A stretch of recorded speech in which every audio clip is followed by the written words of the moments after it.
Welcome to Rap Stories, a show where I get the background on some of my favorite albums of all time by the artists who made them. I'm your host, David Dennis Jr., and today I'm joined by three of the dopest MCs of all time, the Lox, to discuss their debut album, Money, Power, Respect.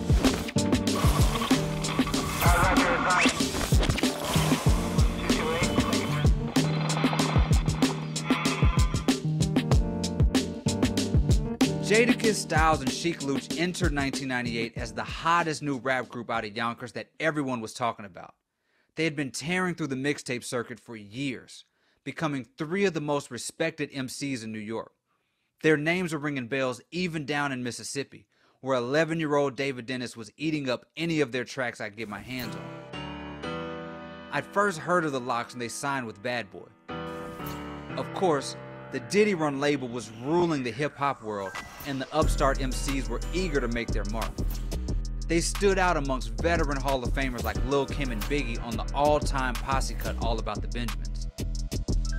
Then I heard their single for their new album, Money, Power, Respect. The track is an all-time New York anthem that even a kid from the South who was obsessed with Outkast and No Limit could feel in his bones. The hook with Lil Kim, iconic. The DMX feature, electric. And the Lox verses, I wanted to flip over a table. I couldn't wait for their album to fulfill all the promises of these tracks. However, Money, Power, Respect is a Diddy-infused buffet that was far more commercial and radio-friendly than I expected. Their first single was If You Think I'm Jiggy. Wait, Jadakiss singing an interpolation of a Rod Stewart song? The trio in shiny suits in the video on the album cover? What the hell is going on? However, as time passed and I kept revisiting the album, I've come to believe that Money, Power, Respect has gotten a bad rap over the years, because there's certainly a traditional Lox album in here. The Heist and Everybody Wanna Rat are bangers that make you want to stomp someone out in your Timbs. All of the solo tracks gave us a glimpse of solo album greatness we'd expect from these three. And there's not a moment where any of these three legends slack on their verses. We know what happened after Money, Power, Respect dropped. The fallout, the disagreements, the split from Bad Boy.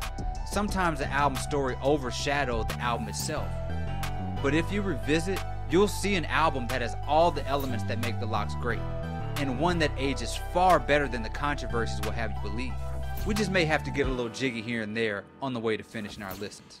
And here with me to discuss the 25th anniversary of this classic is none other than the rap triumvirate, Jadakiss, Styles P, and Sheek of the Lox. Fellas, welcome to Rap Stories. What up, what up, what up? What's up, brother? Peace. What's going on? Man, so happy to have y'all here. It is an absolute honor. Let's get into it. When was the last time you three listened to the album in full? Last year for me.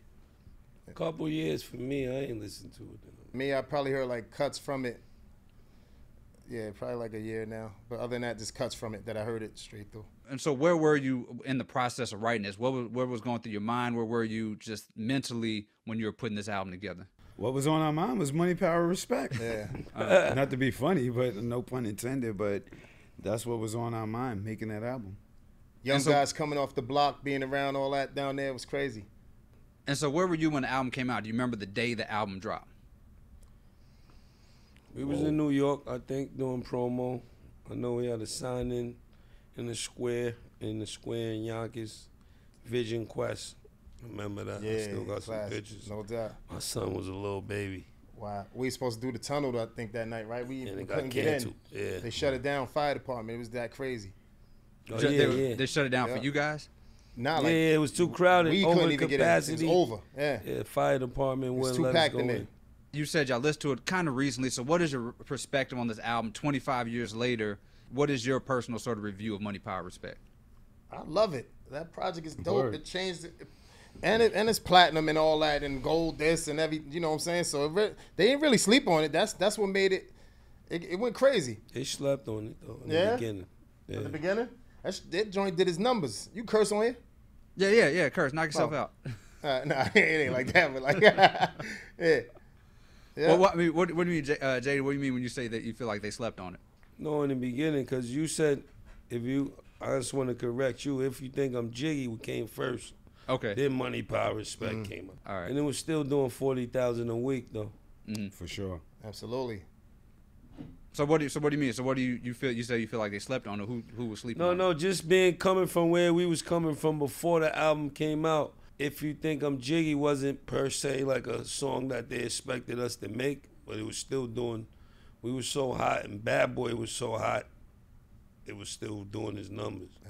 We came from the mixtape era, bro. So like, you know, straight hardcore raps. And then when they heard Jiggy, it kind of maybe threw them off a little bit, but I still thought it was like, yeah. And so what were the conversations around the direction you wanted the album to go in? Sort of early on when y'all conceptualized the album. We was going for hits. You know what I mean? The object is to get out of your situation. So we wasn't trying to be naive or stubborn. We still wanted to cater to our, you know, contemporary fans, but we still wanted to make big records as well. Yeah. That's why we made songs like Jake. Absolutely. Get to that bag, bro. We changed that. We changed our tax bracket years ago. You know what I mean with that project and more. How does that song come about? Like this is like you guys are together. Y'all are making, you know, y'all are going for radio success. You know, really for the first time, you know, by yourselves. How does If You Think I'm Jiggy comes together? We coming from the home of samples. Puff is getting success out of this world off samples, so we just trying to follow the blueprint. I always liked that Rod Stewart song. I brought it to the guys, see if they liked it. They was cool with it, and we tried it. What does Jiggy teach you about making a hit? To this day, we try to mock it and do songs, but when we dropped that song, they still love that shit. So it was a great song. Right. Teach you to go get out your comfort zone too, as young fellas, young lyricists, young rappers in the game. At the time, Bad Boy was like the Chicago Bulls of music. Facts. So we weren't hard-headed and naive enough to not try new things and experiment and get out of what we normally do. We rapped hard. We're definitely lyricists, but we also guys who was interested in nice shit. I mean, before we got on the label. So you want to ensure you do things where you could get nice stuff, get out your comfort zone, work. Like a lot of people actually thought that we did the song because Kiss wanted to do the song and brought it to the table. It wasn't Puff's suggestion. Yeah, Puff didn't make us do that. Puff didn't make us do Jiggy. We did Jiggy on knowing that we did need something to play on the radio. Like we understood the process of what kind of song, you know, what kind of songs get played on the radio and making your transition. So that was more so of being young musicians and businessmen at the same time. The idea that people thought when they heard the song was that Diddy made y'all make this radio hit, but like they blamed him for everything. We brought that to Diddy. Yeah, Diddy gets blamed for everything, even though everything ain't his fault. But we brought the song to him. Dame Grease produced it. We made it and we brought it to him. He didn't say, "Here, y'all should do this song." People probably think that because of the style of the video and the flair of the video. So you see the Bad Boy flashiness. Even with like the shiny suits, nobody ever complained about the shiny suits till we complained about the shiny suits. No one ever said, "Yo, screw the shiny suits," until they heard us say F the shiny suits. And then it was like, oh yeah, F the shiny suits. So I enjoyed the shiny suit. I got some money off of that. I ain't like how they fitted. I got some money off of that suit. Yeah, I didn't particularly like the fit. Well, yeah, I want to know. I want to know about like what are these suits made of? Like how? Like what is? Tell me about the actual shiny suits themselves. The same thing you cook baked macaroni and cheese in. Same thing they made them joints out of. It's made of prom curtains. Sequence. Baked macaroni and cheese.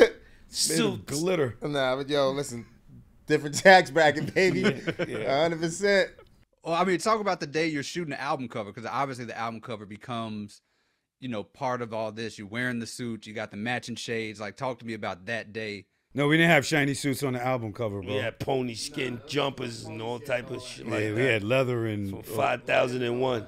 Okay, they look like shiny because they were matching the shades. So I thought they were. That was 5001 flavor custom pony skin. I had a pony skin, cow skin jumper, jean jackets and all that. Yeah. That was some custom before our time shit. Okay, yeah, I thought it was the and the matching shades. That was part of that too. Yeah, that was just with it. We all had matching shades? Yeah. Okay. I know me and Louch did. We might have all had on shit. I know I had on some burgundy shades that matched the stupid ass outfit. This album, as you mentioned, peaked at number 3 on the U.S. Billboard 200 charts, peaked at number 1 top R&B hip hop album charts, certified platinum, success by all commercial metrics. It's platinum now? Yeah, it's a certified platinum album. We gotta talk to somebody. Get platinum. Get the plaques and all What that. we gotta do? For years. Nah, I need my plaque and all of that. I need shit, man. It's a phone call to make. All right, say no more. Go ahead. Thank you. Yeah, y'all certified platinum. We did some digging. We couldn't find. You guys remember what y'all received in the Source magazine, the review? 3 mics, 4 mics, 2 mics, 3. 3.5. 3.5. And what were your reactions to the reviews of the album? Fucked up. Should have got 4.5. Because everybody want 5 mics at that time. We'd have took 4.5. Now you won't give a fuck what mics whoever give you, but back then it's like that was like the Bible. Yeah, that was holy grail for you to get that. They jerked us. Obviously, y'all were thinking about the money, but how much, and the fame and success, but how much were those reviews and those sort of metrics factoring into your mind when y'all making the album? Also? Back then, those reviews were everything. Those could make you or break you. I don't think it could have broke us just from our It reputation. couldn't break us. I think the difference between us and every other group that was in there before our debut album, we tore the streets up pretty much. Yeah. We really tore the streets up. Like, we gave them a lot of freestyles. We gave them a lot of free music over other people's beats, and other artists weren't doing that. So we built our reputation up enough for us to be okay. So what is your individual definitions now that you've had some time of money, power, and respect? We'll start from the right this time. Sheek, what is your individual definition of it? It pretty much still what it is, but like who it applies to is different for me. You know what I mean? My money is what it's being used for, what my power's being used for, and who I really want to respect me is different now as I got older. I just think those 3 things are the key to life. You know what I mean? You need money, you need power, and you gotta give respect to get respect. Yeah. So if you live by those, you'll be all right. You grown though, like so your definition of keeping it real is different. Different, yeah. Well, talk about how has it changed? How's it different now? When you're young, it's reckless. You don't really give a fuck. You know what I mean? It ain't. Yeah, you're looking to spend the money. Yeah, the wrong way, and you don't give a fuck about respect. But as you grow older and learn, and You on the block wilding out, you think you keeping it real. Now, if I fly all the way across here just to go to my son's basketball game, I kept it real, man. It may be different than back then, right? I kept it real. At what point in the process of the album does Biggie pass away? Does he pass before y'all start on the album, while y'all are working on it, and talk about the impact that had on you making the album? He passed in the making of it because he heard, we used to come in the studio, he used to be playing some of them. He used to be playing whatever tracks we recorded the day before. So I think his untimely demise happened while we was still making Money, Power, Respect. Because he was there in the beginning, because he used to listen to the songs. And I think it was a kind of awkward feeling after him passing and For sure. before we got back to recording and all that. But we still just wanted to make a dope album. Styles, you remember where you were when you heard the news of Biggie's passing? And Jay, you mentioned that y'all need to take a little break in between recording. Do you remember where you guys were when you heard the news? We was in L.A. We was in L.A. for our first time ever there. We was at the party. We was with him. We just left Big. We just literally left Big a few minutes, right? Yeah, we went to get in our SUV. Yeah. He went to get in his. So we were there.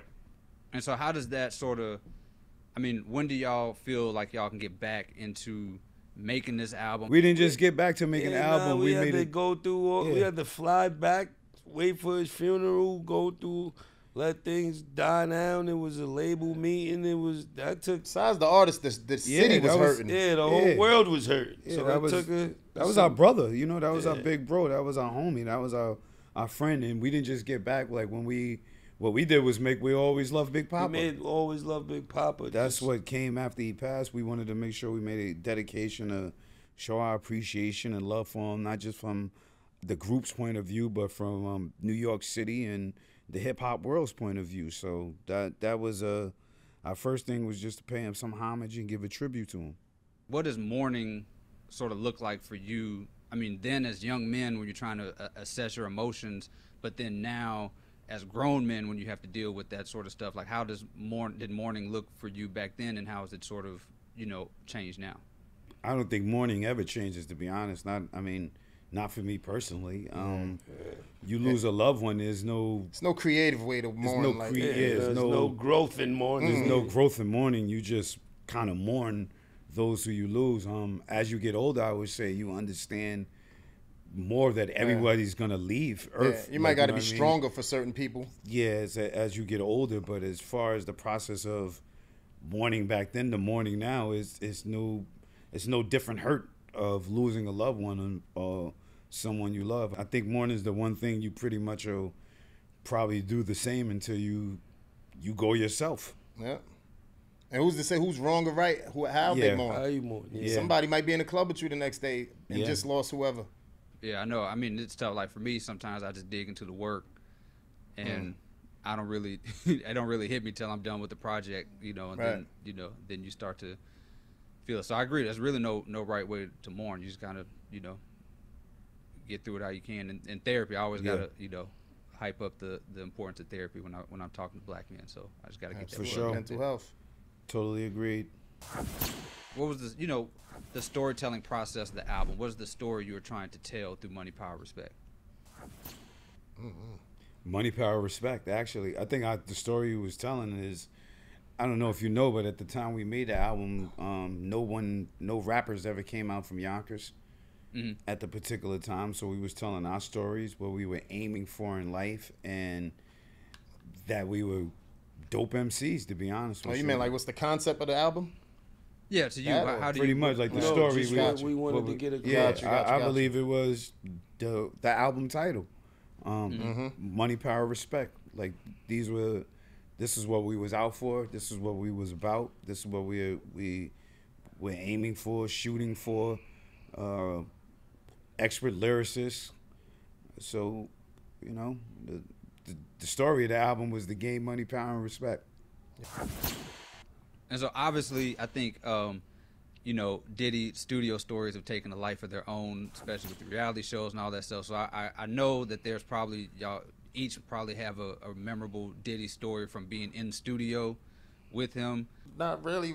Like, he used to just be honest about all the time, like this, while we're working hard and say we want to leave, he'll just like, you tired? Yeah, you tired? Yeah. Yo, how y'all going home earlier than me? That's what I was going to hit.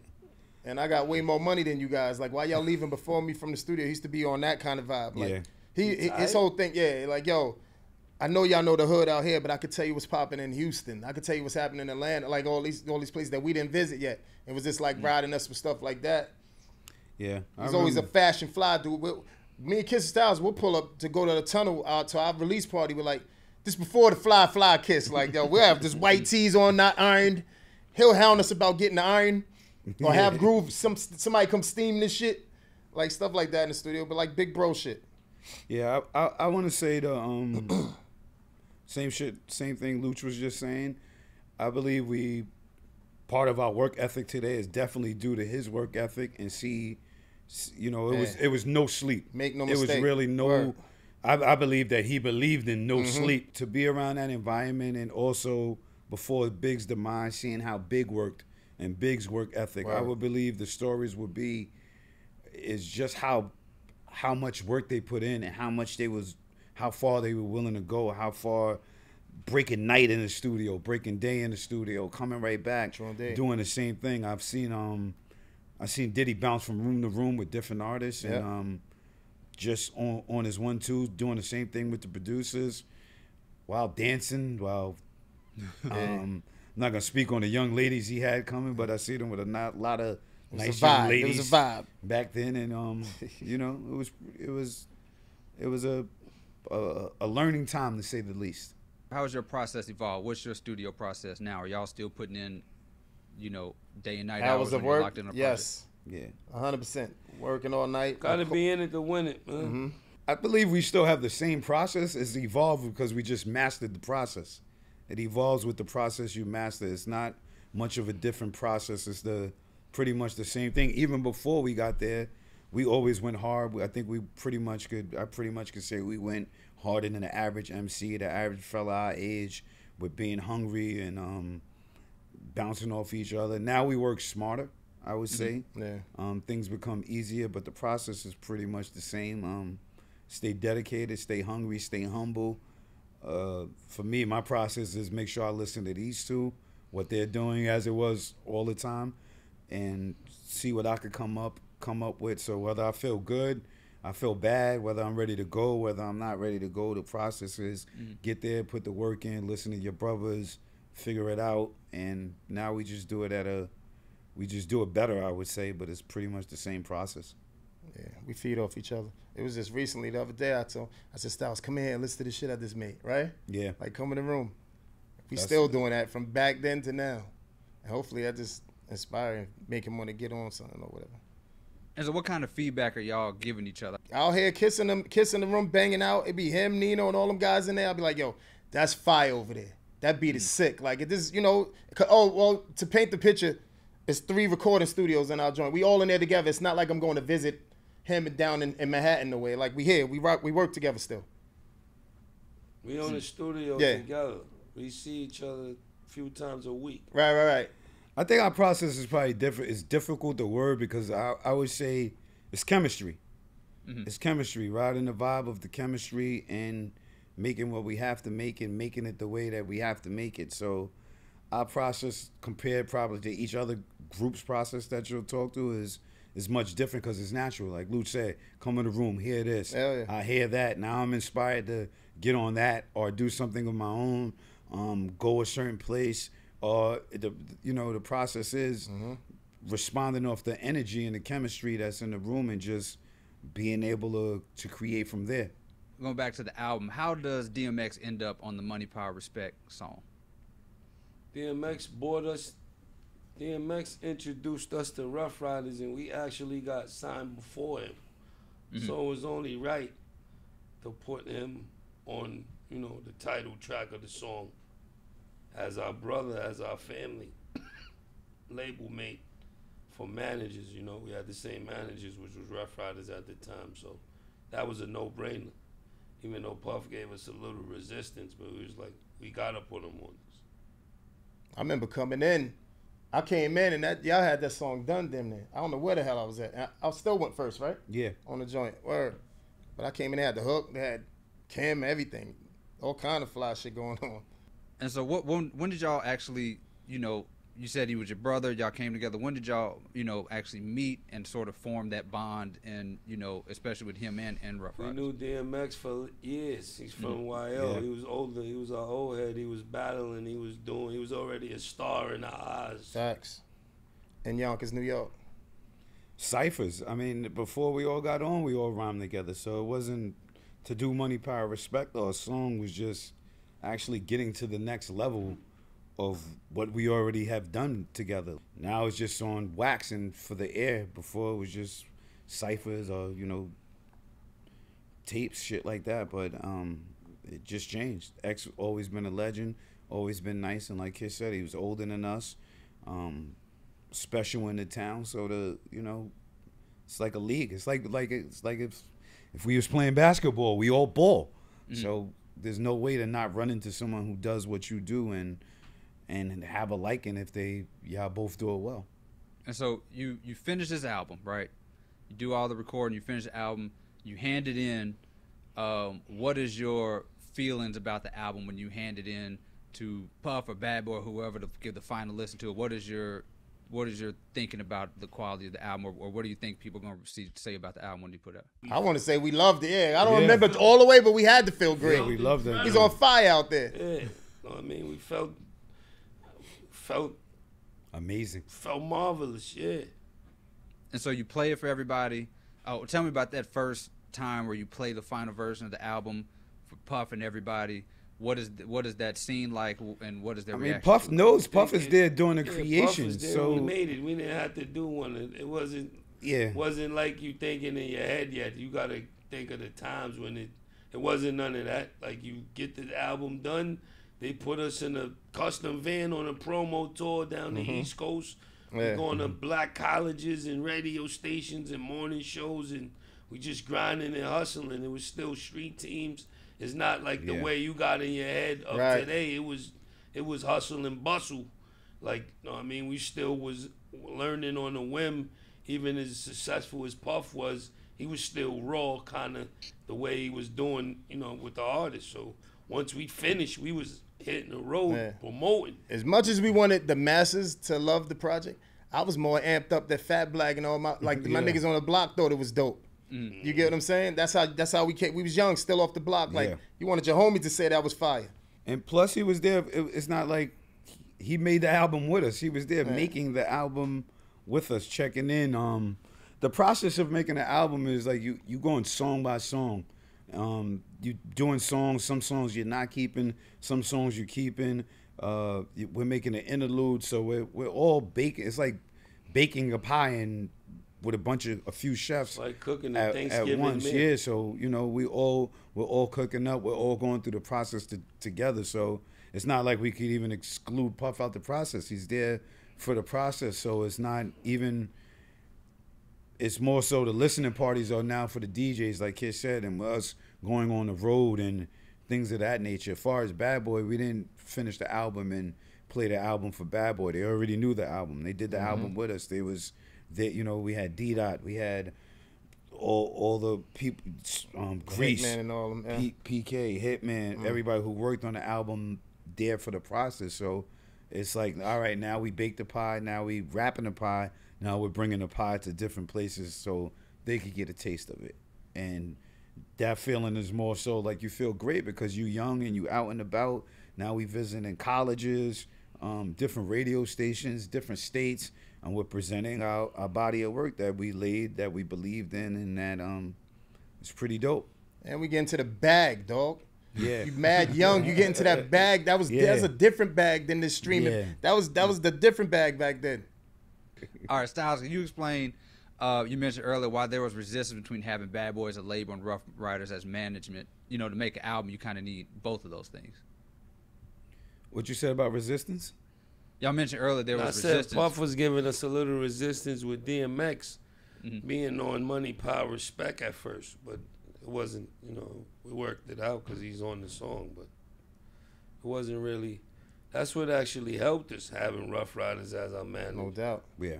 Talk about that relationship between them and making that album, having Rough Riders and Bad Boy while y'all making this album. Rough Riders didn't really bother us. They was letting us do what we had to do and follow the lead of Puff, but just keep everything.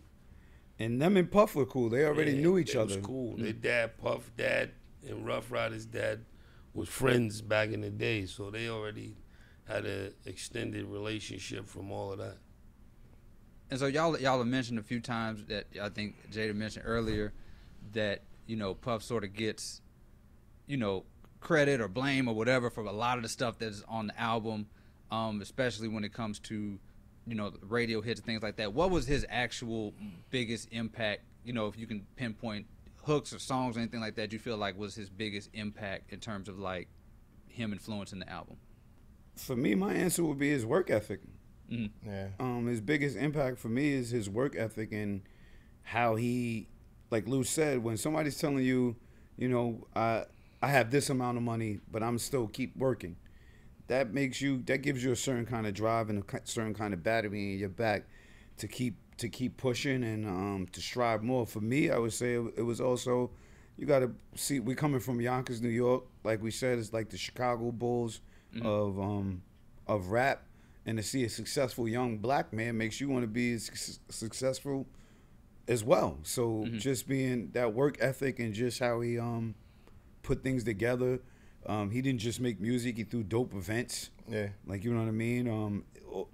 The things what all the artists he was working with were winning. He did great remixes. He did good picking of putting people together, I would say, and knowing which producer to work with, know which artist to work with, knowing how to meet it in the middle. So it was just actually watching business at work, and for me, that's the biggest impact.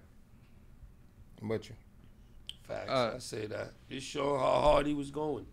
To be at the top of the game, he had the whole radio filled up, the charts. He's rocking on the charts, and he's still going like he don't have one song on the top 888. Working like an animal.